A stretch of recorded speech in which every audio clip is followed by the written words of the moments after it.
দক্ষিণ আফ্রিকার কাছে ৭৬ রানের বিশাল ব্যবধানে হেরে গিয়ে নিজেদের সর্বনাশের পথটা ভারত তৈরি করে রেখেছিল। আর সুপার এইটসের এই গ্রুপটাতেই যখন ওয়েস্ট ইন্ডিজ ১০৭ রানে হারিয়ে দিল জিম্বাবুয়েকে, তখন মনে হচ্ছে ভারতের সর্বনাশ না হয়েই যায়। বিশ্ব ক্রিকেটে ভারতের যেই অবস্থান, তাতে করে আইসিসি ইভেন্টের শিরোপা না জেতাটাই তাদের জন্য এখন সর্বনাশ হওয়ার কথা। স্পেশালি যখন আপনি মাথায় রাখবেন যে ২০১৩ চ্যাম্পিয়ন্স ট্রফির পর দীর্ঘ ১১ বছর কোনো আইসিসি ইভেন্টে শিরোপা জিততে পারছিল না, অনেকগুলো নিয়ার মিস হচ্ছিল। ২০২৩ ওয়ানডে ওয়ার্ল্ড কাপের ফাইনালেও যখন নিজ দেশের মাটিতে ওই রকমভাবে অস্ট্রেলিয়া তাদের হতভম্ব করে দিয়েছিল, এরপরে গিয়ে ভারত নতুন একটা যুগের সূচনা করে, অন্তত শিরোপা জয়ের জায়গাটা থেকে। ২০২৪ টি-20 বিশ্বকাপ জিতেছে, ২০২৫ চ্যাম্পিয়ন্স ট্রফি জিতেছে, ২০২৬ টি-20 বিশ্বকাপ জয়ের জন্য তারা রেড হট ফেভারিট। অথচ সেই ভারত শিরোপা জিতবে কি? সেই ভারত ফাইনালে হারবে কি? সেই ভারতের সেমিফাইনালে ওঠাটাই তো এখন একটা বিরাট প্রশ্নবোধক চিহ্নের সামনে দাঁড়িয়ে। সুপার এইটসে ভারতের গ্রুপের ম্যাচের এখন যে অবস্থা, দুটো খেলা হয়েছে, প্রত্যেকটা দল একটা করে ম্যাচ খেলেছে, তাতে করে এই গ্রুপ থেকে ভারতের সেমিফাইনালে ওঠার পরটা কি অনেক কঠিন না? কঠিন? কতটা কঠিন? কোন সমীকরণ ভারতের সামনে এই মুহূর্তে দাঁড়িয়ে আছে? তারা একটা তাদের হিউজ অ্যাডভান্টেজ রয়েছে ভারতের, এটা বলতেই হবে।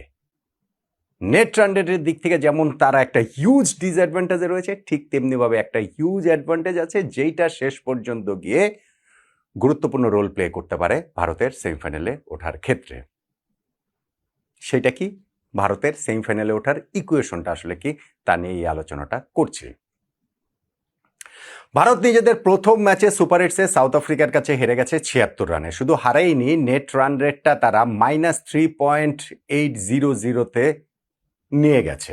সাউথ আফ্রিকার নেট রান রেট অবভিয়াসলি +3.800। আবার ওয়েস্ট ইন্ডিজ যখন জিতলো, তখন ওয়েস্ট ইন্ডিজের নেট রান রেট অত বড় ব্যবধানে জয়ের কারণে +5.350।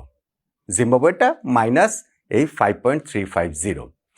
এখন এই 4টে দলের মধ্যে 2টা দল সেমিফাইনালে খেলবে, প্রত্যেকের সঙ্গে একটা করে ম্যাচ খেলবে। 4 দলের খেলা মানে হচ্ছে গিয়ে এইখানে টোটাল 6টা ম্যাচ হবে এই গ্রুপে। 6 ম্যাচ মানে হচ্ছে গিয়ে 12 পয়েন্টের খেলা, এবং এই 12 পয়েন্টের মধ্যে 3 ধরনের ইকুয়েশন রয়েছে আপনি যদি বলেন যে সেমিফাইনালে ওঠার ক্ষেত্রে। সেটা কীরকম?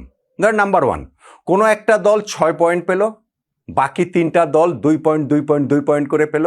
ফলে যেই দলটা 6 পয়েন্ট পাবে তারা সেমিফাইনালে উঠে যাবে, এবং 2 পয়েন্ট করে যে 3টা দল পেয়েছে তাদের মধ্যে নেট রান রেটে যারা এগিয়ে থাকবে তারা সেমিফাইনালে খেলবে। ভারত এই দিক থেকে কিভাবে যেতে পারে?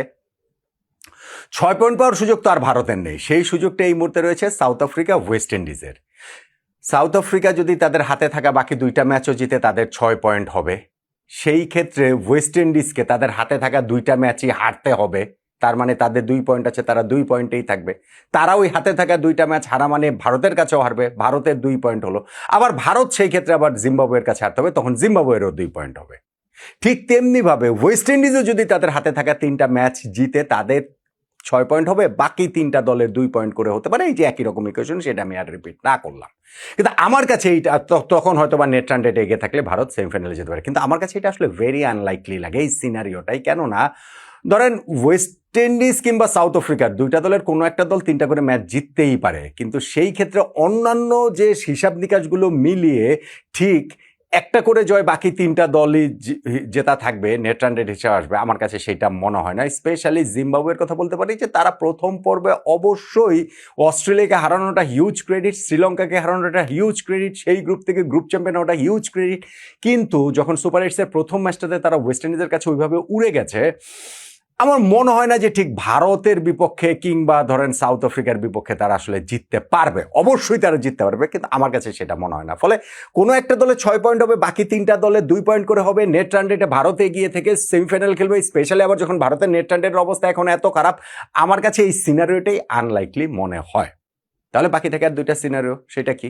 নাম্বার 2, 3টা দলের পয়েন্ট হতে পারে সমান 4 পয়েন্ট করে, এবং সেই ক্ষেত্রে নেট রান রেটে যেই 2টা দল এগিয়ে থাকবে সেই 2টা দল সেমিফাইনাল খেলবে। কি হয় 3টা দলের পয়েন্ট সমান 4 করে হতে পারে? সাউথ আফ্রিকা ওয়েস্ট ইন্ডিজের তো 2 করে পয়েন্ট রয়েছেই, তাদের হাতে থাকা 2টা ম্যাচের মধ্যে তারা একটা ম্যাচ জিতলে একটা ম্যাচ হারলে তখন এই দুইটা দলেরই পয়েন্ট হবে হচ্ছে গিয়ে 4 করে হবে।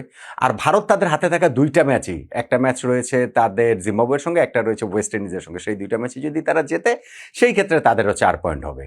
সেই ক্ষেত্রে south Africa, West Indies, Bharat তিনটা দলের পয়েন্ট সমান 4 হলে নেট রান রেটে যেই দল দুইটা এগিয়ে থাকবে তারা সেমিফাইনাল খেলবে। অন্তত পক্ষে নিজেদের প্রথম ম্যাচটা হওয়ার পর এই জায়গাটাতে ভারত কিন্তু অনেকখানি পিছিয়েই রয়েছে এবং ভারতের বাকি দুইটা ম্যাচ জয়ের কোনো বিকল্প নেই আমার কাছে, এটা মনে হয়।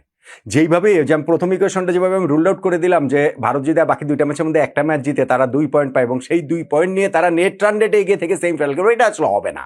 ফলে হাতে থাকা দুইটা ম্যাচ ভারতকে জিততেই হবে এবং সেই জিততেই হবেটাতে একটা হেলদি রান রেট নিয়ে তাদের আসলে জিততে হবে, যেই কারণে তাদের ওই জায়গাটাতে নেট রান রেটের ইকুয়েশনটাতে সেমিফাইনাল খেলার হিসাবটা যদি আসে তখন যেন তারা এগিয়ে থাকতে পারে।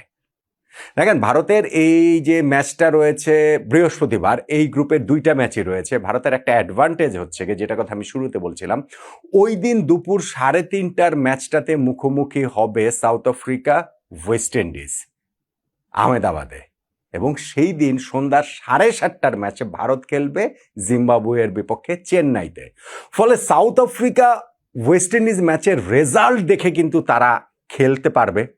তাদের হয়তো করণীয়টা আরও একটু স্পষ্ট হতে পারে যে তাদের কি করতে হবে। আমি একটা জিনিস বুঝি যে, ধরেন আমি রানের হিসাবটা যদি বলি, ভারত আগে ব্যাটিং করলে রানের হিসাবে জিম্বাবুয়ের বিপক্ষে তাদের 100 রানে অন্তত পক্ষে জিততে হবে, জেতার মতো টার্গেট করতে হবে, নেট রান রেটটা একটা মোটামুটি জায়গাতে নিয়ে আসার জন্য। যত বড় ব্যবধানে জেতা যায়, জেতাটা সম্ভব।